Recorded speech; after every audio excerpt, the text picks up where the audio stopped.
هل تعرف ان دلوقتي موجود في جسمك ساعة موقوتة بدأت في العمل من اللحظة اللي احنا اتولدنا فيها، وهتبتدي في العد التنازلي بتاعها في الوقت اللي اجسامنا فيها تموت. العلماء استغلوا المعلومات ديت، وباستخدام غبار فضائي قدروا يعرفوا تاريخ وفاتنا، وقدروا يعرفوا تاريخ اجدادنا من الاف السنين. النهارده جايين نكشف حقائق واسرار عن الكربون ديتنج.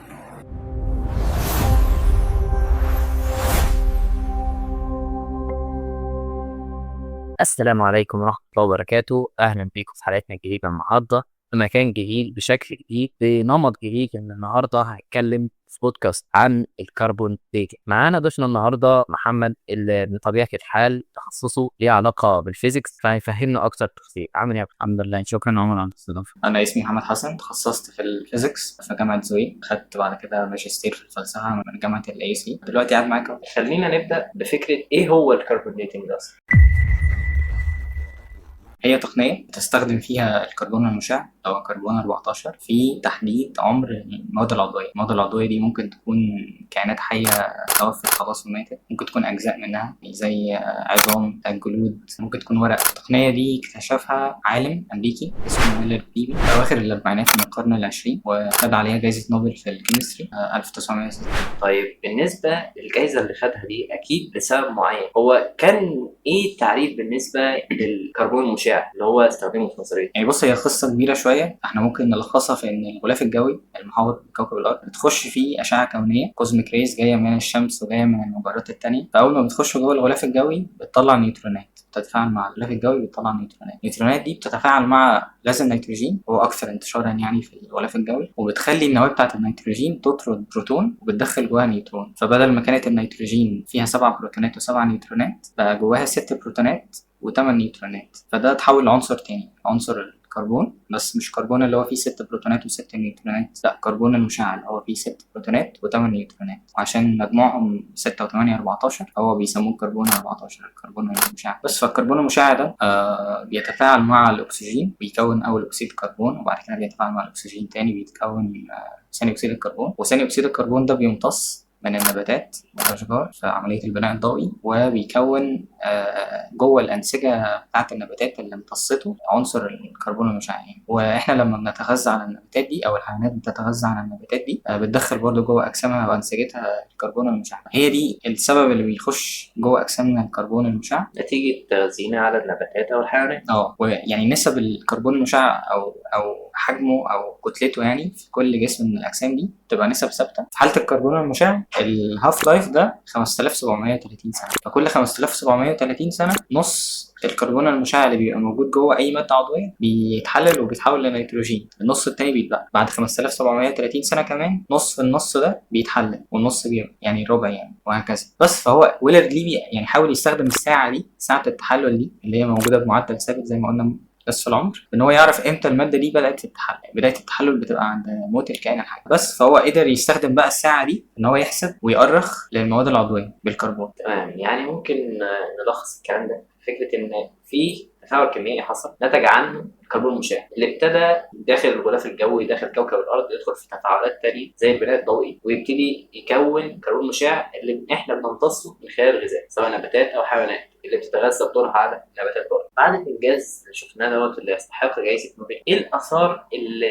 ظهرت بعد اكتشاف الكربون دي؟ يعني هو عمل ثورة في علوم كتير زي علم المصريات، علم الحفريات، أكتر حاجة علم الجيولوجيا، وعلم الإنسانيات. فمثلا في علم المصريات كانت واحدة من الفوائد بتاعته إن هو إن أنت تقدر تعرف عمر المومياوات، أو تعرف تحدد مثلا القطع الأثرية دي مزيفة ولا حقيقية فعلا لو فيها بقايا من المواد العضوية. فعلم مثلا الجيولوجيا، هو أي نعم علم الجيولوجيا بيقيس طبقات الأرض والرواسب مش المواد العضوية بس، بيبقى فيه تجمع من النباتات أو الأخشاب أو الفحم في الطبقات دي، فممكن تعرف التغيرات المناخية اللي عدت عليها وبقى قد إيه بالظبط، بقى لها قد إيه التسلسل الزمني للتغيرات المناخية. ممكن تعرف البراكين مثلا والزرائب، يعني أيا كان الطبيعة اللي عدت عليها أي ظاهرة طبيعية. بالظبط. في علم برضو الحفريات قدرنا نعرف العظام بتاعت الكائنات المنقرضة تاريخها يعود لإمتى، وإن إحنا نعرف يعني مثلا الماموث اللي هو كان موجود في آيس إيج مثلا قدرنا نعرف بالكربون ديتنج هو انقرض امتى، ونعرف نحط تسلسل زمني لانقراضات حيوانات تانية. في علم برضو الإنسانيات قدرنا نعرف امتى الهياكل العظمية دي ماتت، تاريخ الهجرات،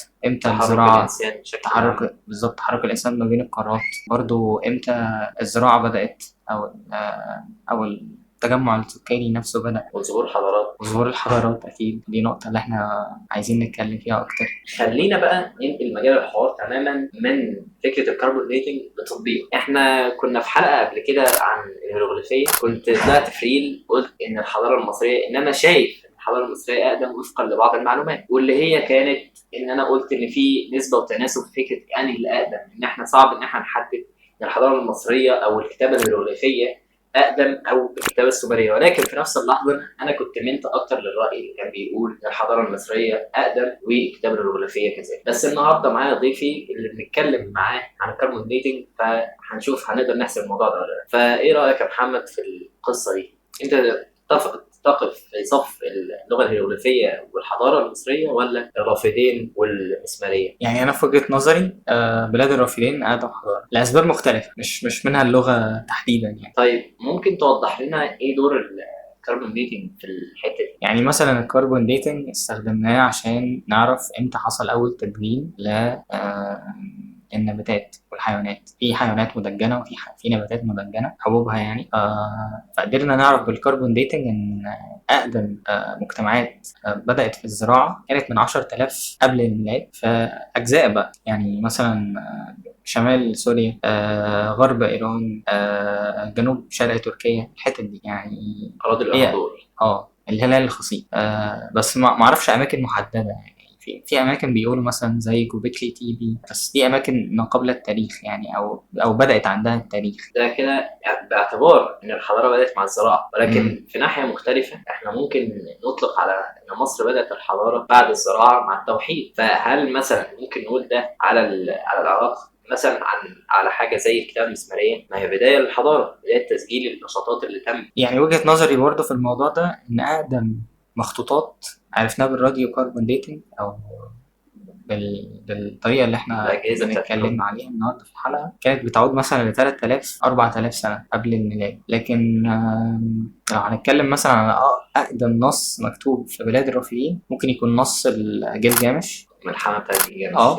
او نصوص اقدم من كده برضو بس مكتوبه على الواح طينيه. للاسف مش هنعرف نؤرخ لها بالراديو كاربون ديتنج بسبب الظروف الطبيعيه اللي مرت بيها، لان هي مش ماده اصلا عضويه. الالواح الطينيه غير ورق البردي. ورق البردي ده ماده عضويه، ممكن نعرف مش امتى اتكتبت، ممكن نعرف امتى النبات مات واتكتب عليه والكربون اللي منه ابتدى يطلع بالظبط. رجعي. لكن في الألواح الطينية مفيش أصلا مادة عضوية، فبنلجأ لتقنيات تانية عشان نعرف تاريخها يعني. بس تقريبا تاريخها أقدم. فده ساهم ان احنا نعرف بدقه اكبر ان الحضاره الفرعونيه عندها ظهرت في عام محدد اللي هو 3600 الكتابه الهيروغليفيه، وما عرفناش بالظبط الكتابه المسماريه امتى بالظبط، بس عارفين انها في حدود متقاربه من ده تقريبا باعتبار كتابات وجدالات مؤرخين.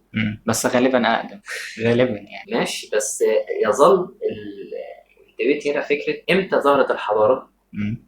والكربون ديتنج هنا ايه طالما بنتكلم عن الكربون ديتنج يعني، فايه الحاجه اللي هنا شافها اقدم وايه الحاجه اللي هنا شافها أقدم؟ يعني زي ما انا قلت الزراعه والكتابه. ممكن انت تكون عندك معايير تانية تحكم بيها على ايه اقدم حضاره، زي مثلا توحيد البلد وان يبقى ليها حكومه معينه او دوله معينه. فعلا بلاد الرافدين كانت عباره عن يعني اماكن مختلفه، ودول بتنهار ودول تقوم اخرى، يعني ما كانش فيها اسرات متتابعه او ملوك مختلفين، مش فرعون واحد واسر مختلفه.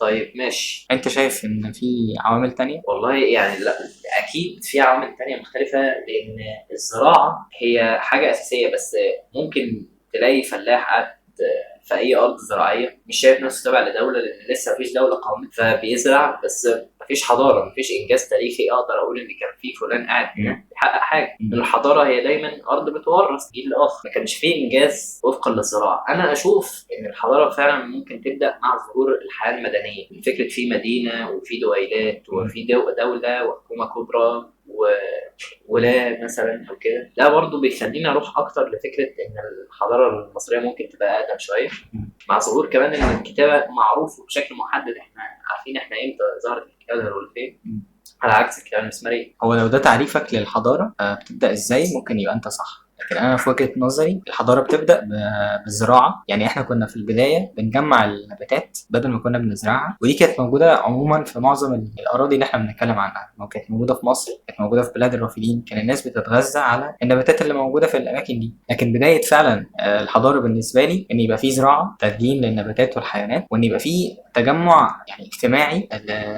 مثلا أحجار أو خزل مثلا، يعني إن الناس الستات نشاطات خصوصا نشاطات اجتماعيه ممكن يعني تشوفها تاريخيا تبقى لسه موجوده، ان احنا نقدر نشوفها، يعني نقدر نشوف اثرها. بس برضه يظل فكره ان وجود حاجه زي كده، هل ده يخليك مثلا تحكي عن جدك تقول ان جدي كان فلان اللي كان بيزرع في الحته الفلانيه، او الست اللي كانت بتغزل في الحته الفلانيه؟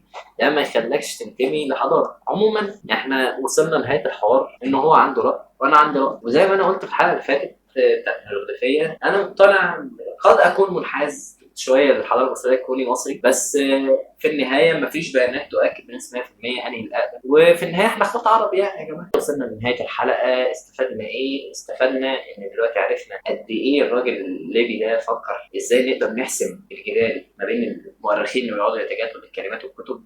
قدرنا نستفيد ان دلوقتي قدرنا نقدر نعظم من شأن الحضارات بتاعتنا الخاصه بينا، عشان احنا عرفنا قد ايه هي قديمه والانجازات اللي قامت بيها، وساهمت بتحسين التفكير النقدي عندنا في التعمق في الامور اللي حوالينا.